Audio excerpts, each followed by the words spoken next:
Team India welcome to Kanpur. अब कानपुर में कारवां पहुंच चुका है। दूसरा test match India versus Bangladesh के बीच कानपुर में होगा, लेकिन कानपुर की पिच क्या कहती है, सबसे इंपॉर्टेंट चीज ये है। दूसरी चीज जो एक और बड़ी दिलचस्प होने वाली वो प्लेइंग 11 कि टीम इंडिया किस कॉम्बिनेशन के साथ नजर आएगी। और तीसरी इंपॉर्टेंट चीज ये है कि भाई कानपुर में क्या रोहित और विराट रन बनाएंगे, ये एक बड़ा सवाल होगा। बांग्लादेश चाहेगा भाई टेस्ट सीरीज में कमबैक किया जाए ये मैच जीत कर, लेकिन टीम इंडिया ये चाहेगी भाई क्लीन स्वीप किया जाए मैच जीत कर। लेकिन भारतीय टीम के लिए मैच इसलिए इंपॉर्टेंट ज्यादा है क्योंकि भारतीय टीम इतिहास तो रचेगी, लेकिन दूसरी सबसे इंपॉर्टेंट चीज ये है कि WTC पॉइंट ऑफ व्यू से देखा जाए तो इंडिया के लिए ये मैच जीतना बेहद इंपॉर्टेंट है। तो इस वीडियो में हम आपको बताएंगे दोस्तों इंडिया का कॉम्बिनेशन क्या हो सकता है, भाई हेड टू हेड में बांग्लादेश कितना आगे है और कितना पीछे है।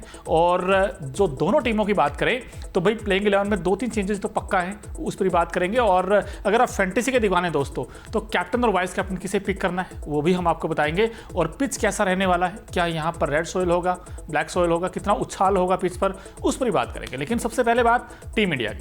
भाई भारतीय टीम की अगर आप मुझसे ताकत पूछेंगे क्या है, वैसे दोस्तों आप भी बताइए भाई आपकी ताकत कमजोरी बन गई है। जो रोहित और विराट एक समय दोनों रन बना रहे थे, विराट का सबसे ज्यादा अगर आप देखेंगे रन किसी के साथ हैं तो विराट के हैं इंडिया के पास, क्योंकि विराट ने बांग्लादेश के खिलाफ खूब रन बनाए हैं, उनका बल्ला गरजता है। लेकिन इस टेस्ट सीरीज में ना तो विराट बल्ले से रन बना रहे हैं और ना रोहित का बल्ला चल रहा है। रोहित तो इनफैक्ट आउट होने का तरीका अगर आप देखोगे तो ऐसा हो रहा है जैसे कि कैजुअल अप्रोच, डिफेंसिव करते करते, डिफेंस करते करते। इसका मतलब पता क्या है कि वो सोच रहे कि सामने मलिंगा है या सामने मैगलन मैगराथ है, उस तरीके की। अब हसन महमूद को आप विकेट देते तो बड़ी आसानी के साथ हो रहा है, ऐसा लगा एक्शन रिप्ले है।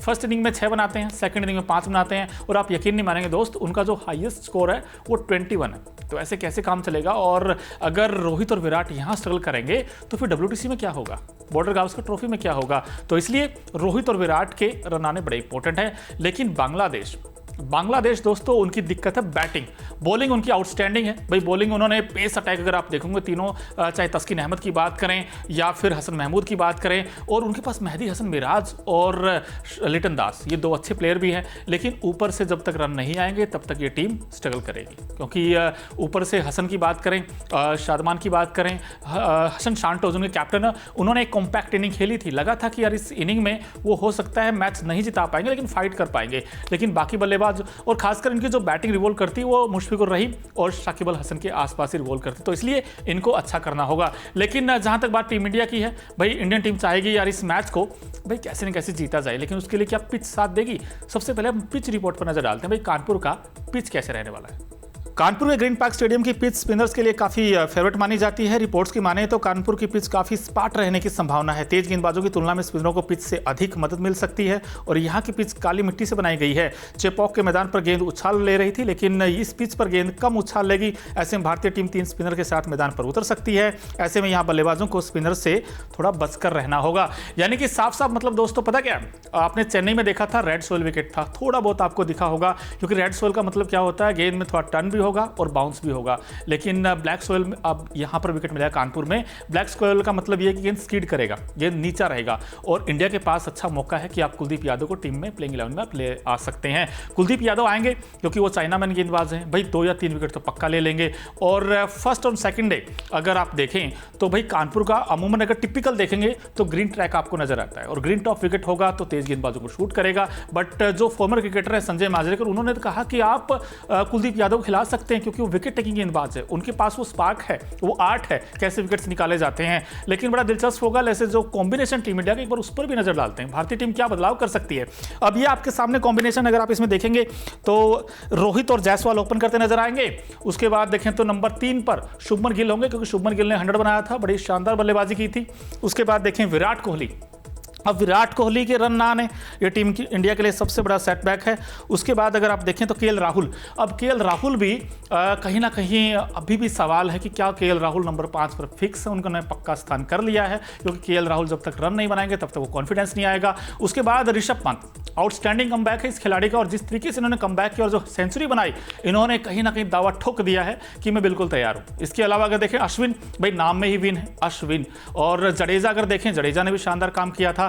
और अब है दिक्कत, अब क्या भारत कुलदीप यादव को खिलाएगा, अक्षर पटेल को खिलाएगा, या फिर आकाशदीप को खिलाएगा, क्योंकि सिराज और बुमराह तो पक्के हैं, लेकिन क्या बुमराह को रेस्ट कराना चाहिए? आप भी बताइए दोस्तों, आपको लगता है कि बुमराह अगर देखें तो भारतीय टीम चाहेगी कि वही वर्कलोड मैनेजमेंट ना आए, और इंडिया को न्यूजीलैंड के साथ भी खेलना है, बॉर्डर गावस्कर ट्रॉफी खेलनी है, कड़ा इम्तिहान है टीम इंडिया का, तो वहाँ भी चाहेगा कि बुमराह को बचाया जाए, बट कुलदीप को कैसे लाया जाए? ये आप बताइए, आप ही बताइए दोस्तों कि किसकी जगह आना चाहिए कुलदीप यादव, क्योंकि सारे स्थान पक्के लगते हैं, लेकिन एक स्पॉट अभी भी खाली है। क्या कुलदीप यादव को आप आकाशदीप की जगह एक रिस्क लेना चाहेगी टीम इंडिया? ये देखना बड़ा दिलचस्प होगा। बट बांग्लादेश फंस गया है। बांग्लादेश का जो कॉम्बिनेशन है उस पर एक नज़र डालते हैं। जो बांग्लादेश की टीम है उसमें अगर आप देखेंगे कि बांग्लादेश का कॉम्बिनेशन बड़ा अच्छा है, लेकिन सिर्फ कागजों पर ही रह जाता है, क्योंकि ये टीम भाई बड़ी अच्छी लगती है, बड़ी बैलेंस लगती है, बड़ी सॉलिड लगती है। ऊपर से देखें तो शादमान इस्लाम, इनको रन बनाने होंगे, क्योंकि अगर आप पिछला मैच उठाकर देखेंगे जहां पर लेफ्ट करते हुए आउट हुए थे, बुमराह को राउंड द विकेट आए थे बॉलिंग करने,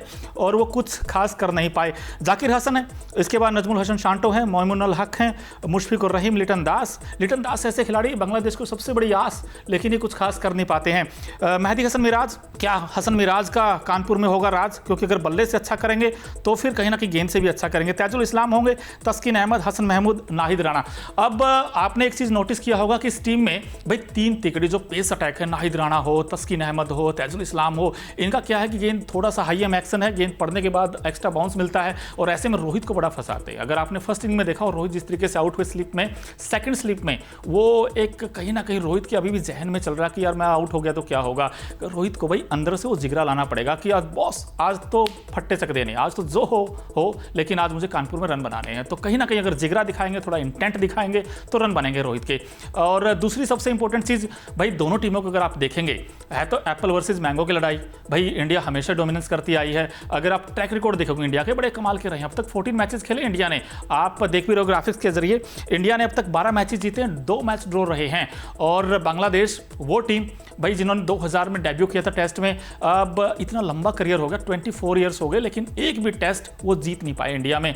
तो इंडिया का कंप्लीट डोमिनेंस आपको नजर आता है। लेकिन अगर कानपुर की बात करेंगे, कानपुर में अगर टीम इंडिया का ट्रैक रिकॉर्ड देखेंगे, अब तक भारत ने 23 मैचेस खेले हैं, 7 मैच भारत ने जीते हैं, 3 हारे हैं, 2 मैच ड्रॉ रहे हैं। तो ये हमने आपको रिकॉर्ड बताया यहाँ का। लेकिन जो वेदर है वही बड़ा इंपॉर्टेंट हो जाता है। कहीं वेदर, भाई बारिश कहीं क्रिकेट फैंस के अरमानों पर पानी ना फेर दे। जो वेदर है वो क्या कहता है, एक बार उस पर भी नजर डालते हैं। बाकी वेदर रिपोर्ट की माने तो मैच के पहले दिन यानी कि 27 सितंबर की बात करें तो उस दिन सुबह में ही बादल छाए रहने की संभावना है, जबकि गरज के साथ बारिश भी हो सकती है। 28 और 29 सितंबर को ऐसा ही माहौल रहेगा, जबकि 30 सितंबर को बारिश की संभावना है, लेकिन बादल छाए रहेंगे। तो जो हमने देखा है यहाँ पर वेदर रिपोर्ट में वो ये है कि जो फर्स्ट सेकंड डे है वहाँ पर बारिश के थोड़े ज़्यादा चांसेस है, लेकिन अगले दिन उतनी बारिश शायद नहीं होगी। लेकिन उम्मीद करते हैं कि बारिश ना हो, लेकिन रनों की बारिश हो। हम चाहते हैं रोहित और विराट रन बनाए। टीम इंडिया के लिए एक सबसे बड़ा, कहते हैं ना, इस मैच के अगर सेंटर ऑफ अट्रैक्शन अगर आप देखेंगे तो रोहित और विराट ही रहेंगे। अगर रोहित विराट ने रन बना दिए तो फिर टीम इंडिया की बल्ले बल्ले। लेकिन अगर क्रिकेट फैंस आते हैं भाई फैंटेसी बता दी जाए, अगर आप फैंटेसी के दीवाने हैं और कैप्टन वाइस कैप्टन किसे पिक करना है, तो मेरी तो ये राय है दोस्तों, आप यशस्वी जायसवाल को पिक कर सकते हैं इंडिया के लिए, क्योंकि मुझे ऐसा लगता है कानपुर का विकेट वो शूट करेगा। क्योंकि जैसा वो खेलते हैं, जिस अटैकिंग मोड में बैटिंग करते हैं, तो मुझे लगता है कि यशस्वी जायसवाल यहाँ पर ना 100 तो नहीं बट 70-80 रन फर्स्ट इनिंग में बना लेंगे, मुझे ऐसा लगता है पर्सनली। और अगर आप स्पिनर चूज करना है किसी को, तो मैं चाहूंगा तो कुलदीप यादव, बट अभी पक्का नहीं वो खेलेंगे नहीं खेलेंगे, लेकिन मेहदी हसन मिराज आप पिक कर सकते हैं। मेहदी हसन मिराज बांग्लादेश से, इंडिया से आप यशस्वी जायसवाल को पिक कर सकते हैं। लेकिन दोस्तों अगर आपको ये पिच रिपोर्ट कैसी लगी, इसके लिए आप प्लीज कमेंट बॉक्स में अपनी राय जरूर बताएं। और अभी तक अगर आपने न्यूज नेशन और न्यूज नेशन स्पोर्ट्स को सब्सक्राइब नहीं किया है तो फटाफट कर लीजिए। न्यूज नेशन अब व्हाट्सएप पर खबरों की ताजा अपडेट के लिए न्यूज नेशन के इस QR कोड को स्कैन करें।